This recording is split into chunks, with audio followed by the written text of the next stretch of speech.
राम राम राम राम राम राम राम राम राम नारायण नारायण। मन की शुभ और अशुभ स्फुरणाओं में राग द्वेष नहीं होने चाहिए। साधक को चाहिए कि वह मन में होने वाली स्फुरणाओं को स्वयं में न मानकर उनसे किसी प्रकार का संबंध न जोड़े, न तो उनका समर्थन करे और न ही कोई विरोध करे। न समर्थन करना न विरोध करना। यदि साधक राग द्वेष को दूर करने में अपने को असमर्थ पाता है तो उसे सर्वसमर्थ परम सुहृद भगवान की शरण में चले जाना चाहिए। फिर प्रभु की कृपा से उसके राग द्वेष दूर हो जाते हैं। 7 का 14वां और परम शांति की प्राप्ति हो जाती है। 18वें का 62वां माने वे अहम सहित शरीर, इंद्रियां, मन, बुद्धि, प्राण और सांसारिक पदार्थ सब के सब भगवान के ही है, ऐसा मानना ही भगवान के शरण होना है। फिर भगवान की प्रसन्नता के लिए भगवान की दी हुई सामग्री से भगवान के ही जनों की केवल सेवा कर देनी है और बदले में अपने लिए कुछ नहीं चाहना है। बदले में कुछ भी चाहने से जड़ के साथ संबंध बना रहता है। निष्काम भाव पूर्वक संसार की सेवा करना राग द्वेष को मिटाने का अचूक उपाय है। अपने पास स्थूल, सूक्ष्म और कारण शरीर से लेकर माने हुए अहम तक जो कुछ है उसे संसार की सेवा में लगा देना है। कारण कि ये सब पदार्थ तत्वतः संसार से अभिन्न है। इनको संसार से भिन्न माने अपना मानना ही बंधन है। स्थूल शरीर से क्रियाओं और पदार्थों का सुख, सूक्ष्म शरीर से चिंतन का सुख और कारण शरीर से स्थिरता का सुख नहीं लेना है। वास्तव में मनुष्य शरीर अपने सुख के लिए है ही नहीं। यही तनु कर फल विषय न भाई। दूसरी बात, जिन शरीर, इंद्रियां, मन, बुद्धि, पदार्थ आदि से सेवा होती है वे सब संसार के ही अंश है। जब संसार ही अपना नहीं है तो फिर उसका अंश अपना कैसे हो सकता है? इन शरीर आदि पदार्थों को अपना मानने से सच्ची सेवा हो नहीं सकती, क्योंकि इससे ममता और स्वार्थ भाव उत्पन्न हो जाता है। इसलिए इन पदार्थों को उसी के मानना चाहिए जिसकी सेवा की जाए। जैसे भक्त पदार्थों को भगवान का ही मानकर भगवान के अर्पण करता है, त्वदीयं वस्तु गोविंद तुभ्यमेव समर्पये, ऐसे ही कर्मयोगी पदार्थों को संसार का मानकर संसार के अर्पण करता है। सेवा संबंधी मार्मिक बात, सेवा वही कर सकता है जो अपने लिए कभी कुछ नहीं चाहता। सेवा करने के लिए धनादि पदार्थों की चाह तो कामना ही है, सेवा करने की चाह भी कामना ही है, क्योंकि सेवा की चाह होने से ही धनादि पदार्थों की कामना होती है। इसलिए अवसर प्राप्त हो और योग्यता हो तो सेवा कर देनी चाहिए, पर सेवा की कामना नहीं करनी चाहिए। दूसरों को सुख पहुंचाकर सुखी होना, मेरे द्वारा लोगों को सुख मिलता है ऐसा भाव रखना, सेवा के बदले में किंचित भी मान बढ़ाई चाहना और मान बढ़ाई मिलने पर राजी होना, ये वास्तव में भोग है, सेवा नहीं है। कारण कि ऐसा करने से सेवा सुख भोग में बदल जाती है, अर्थात सेवा अपने सुख के लिए हो जाती है।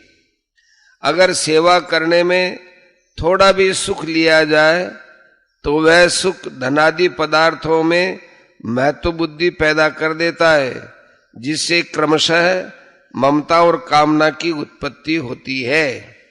मैं किसी को कुछ देता हूं ऐसा जिसका भाव है, उसे ये बात समझ में नहीं आती तथा कोई उसे आसानी से समझा भी नहीं सकता कि सेवा में लगने वाले पदार्थ उसी के हैं जिसकी सेवा की जा रही है। उसी की वस्तु उसे ही दे दी तो फिर बदले में कुछ चाहने का हमें अधिकार ही क्या है। उसी की धरोहर उसी के देने में एहसान कैसा है। अपने हाथों से अपना मुख धोने पर बदले में क्या हम कुछ चाहते हैं। शंका, सेवा तो धनादि वस्तु के द्वारा ही होती है, वस्तुओं के बिना सेवा कैसे हो सकती है।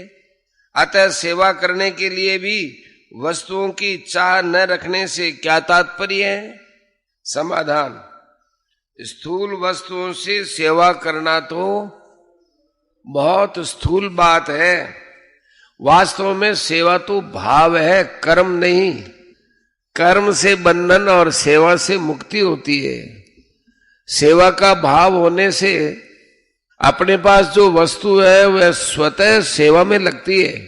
भाव होने से अपने पास जितनी वस्तुएं हैं उन्हीं से पूर्ण सेवा हो जाती है। इसलिए और वस्तुओं को चाहने की आवश्यकता ही नहीं है। वास्तविक सेवा वस्तुओं में महत्व बुद्धि न रहने से ही हो सकती है। स्थूल वस्तुओं से भी वही सेवा कर सकता है जिसकी वस्तुओं में महत्व बुद्धि नहीं है। वस्तुओं में महत्व बुद्धि रखते हुए सेवा करने से सेवा का अभिमान आ जाता है। जब तक अंतःकरण में वस्तुओं का महत्व रहता है तब तक सेवक में भोग बुद्धि रहती ही है, चाहे कोई जाने और या न जाने। वास्तव में सेवा भाव से होती है, वस्तुओं से नहीं। वस्तुओं से कर्म होता है, सेवा नहीं। अतः वस्तुओं को दे देना ही सेवा नहीं है। वस्तुएं तो दुकानदार भी देता है, पर साथ में लेने का भाव रहने से उसे पुण्य थोड़ा ही होता है। ऐसे ही प्रजा राजा को कर रूप से धन देती है, पर वह दान नहीं होता। किसी को जल पिलाने पर मैंने उसे जल पिलाया तभी वह सुखी हुआ, ऐसा भाव का रहना दुकानदारी है। हम मान बढ़ाई नहीं चाहते, पर जल पिलाने से पुण्य होगा अथवा दान करने से पुण्य होगा, ऐसा भाव रहने पर भी फल के साथ संबंध होने के कारण अंतःकरण में जल धन आदि वस्तुओं का महत्व अंकित हो जाता है। वस्तुओं का महत्व अंकित होने पर फिर वास्तविक सेवा नहीं होती। प्रत्युत लेने का भाव रहने से असत के साथ संबंध बना रहता है, चाहे कोई जाने या न जाने। इसलिए वस्तुओं को दूसरों की सेवा में लगाकर दान पुण्य नहीं करना है, प्रत्युत उन वस्तुओं से अपना संबंध तोड़ना है। हमारे द्वारा वस्तु उसी को मिल सकती है जिसका उस वस्तु पर अधिकार है, अर्थात वास्तव में जिसकी वह वस्तु है उसे वस्तु देने से हमारा ऋण उतरता है। यदि दूसरे को किसी वस्तु की हमसे अधिक आवश्यकता है तो उस वस्तु का वही अधिकारी है। दूसरा अपने अधिकार की ही वस्तु लेता है, हमारे अधिकार की वस्तु दूसरा ले ही नहीं सकता। एक बात खास ध्यान देने की है कि सच्चे हृदय से दूसरों की सेवा करने से जिसकी वह सेवा करता है उस सेव्य के हृदय में भी सेवा भाव जागृत होता है। यह नियम है।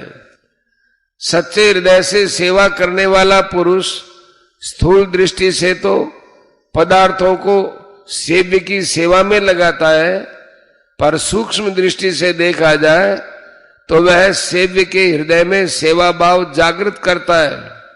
यदि सेव्य के हृदय में सेवा भाव जागृत न हो तो साधक को समझ लेना चाहिए कि सेवा करने में कोई त्रुटि है।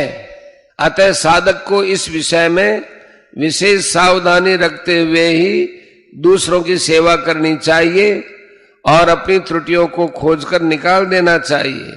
दूसरे मुझे अच्छा कहे ऐसा भाव सेवा में बिल्कुल नहीं रखना चाहिए। ऐसा भाव आते ही उसे तुरंत मिटा देना चाहिए, क्योंकि यह भाव अभिमान बढ़ाने वाला है। प्रत्येक साधक के लिए संसार केवल कर्तव्य पालन का क्षेत्र है, सुखी दुखी होने का क्षेत्र नहीं है। संसार सेवा के लिए है। संसार में साधक को सेवा ही सेवा करनी है। सेवा करने में पहले साधक का ये भाव होना चाहिए कि मेरे द्वारा किसी का किंचन मात्र भी अहित न हो।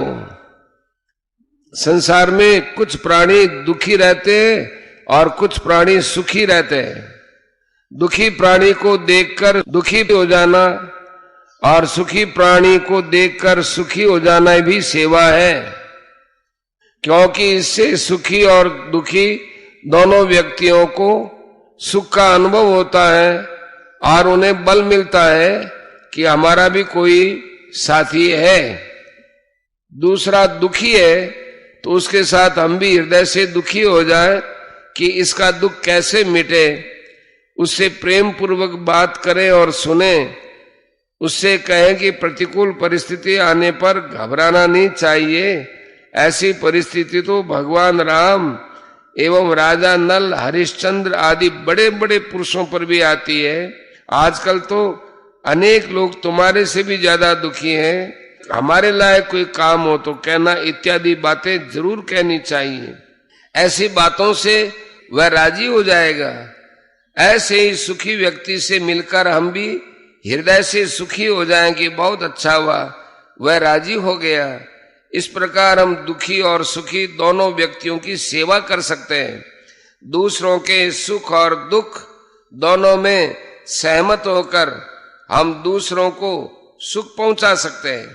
केवल दूसरों के हित का भाव निरंतर रहने की आवश्यकता है।